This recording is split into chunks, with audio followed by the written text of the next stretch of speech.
I was worried, just a little bit, that Christmas in Solvang would feel like just a giant tourist advertisement.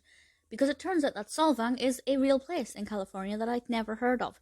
And in a way, this is like a fictitious documentary. And I found that really fascinating.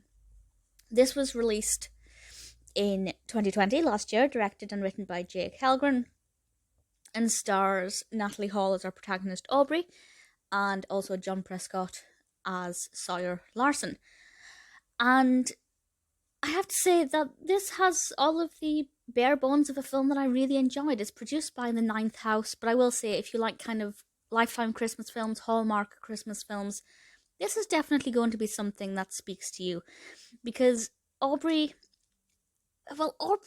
is a lifestyle blogger, basically. She seems to have this website with her sister that she blogs for and does vlogs for, but I don't think we get to see this website at any point.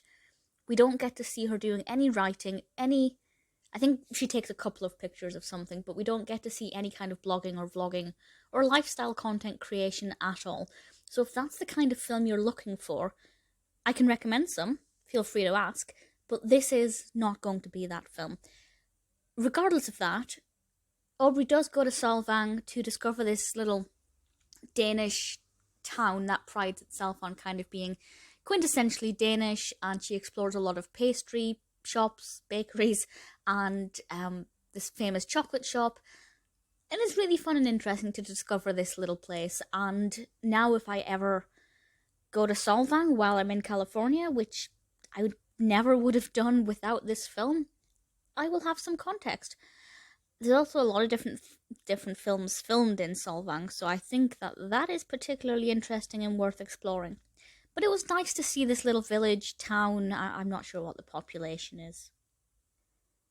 I googled it. As of 2019, the population of Solvang was 5,804. So needless to say, it is not massive. But it was beautiful to see the Danish architecture, and because my knowledge of Denmark is not that great, and particularly of the culture. So it was really interesting. I do think it's kind of weird that there's a Danish village city. Apparently it's a city, a Danish city in California. But it was a refreshing angle, and I really enjoyed it. With regards to the actual narrative, I did not like Aubrey. At no point did I like her. Natalie Hall is a great actor. No issues with any of the casting, but I didn't really like her at any point.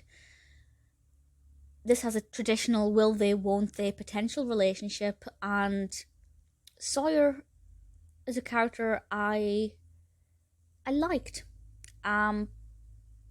Pretty much straight away. There were a lot of things that were revealed about him throughout. We don't get to know everything about him straight away, which is good. And I liked the way his character was presented and the way he presented himself. That's something that I found was pretty well done. So the film itself, when you look at what it's about, being a vlogger, blogger, visiting somewhere to get content for their website, it's not actually really about that. The bare bones of it is girl meets boy. They do not hit it off, but their relationship grows while exploring a small Danish city. And it works. It really works. It doesn't feel like a tourist trap. It doesn't feel like we're just watching this as one giant advert for people to visit Solvang. But I bet you some people have visited Solvang since watching this, particularly if they live relatively close by. I'm in the UK. It's not somewhere I'm going to just hop on a bus to go to. But I did enjoy it. Probably, well, I was going to say not a film I'd watch again, but if I were to go to Solvang, I would watch this again as kind of inspiration or a basis for my knowledge. I liked it. If you like this kind of film, I think you'll enjoy it. Definitely worth checking out.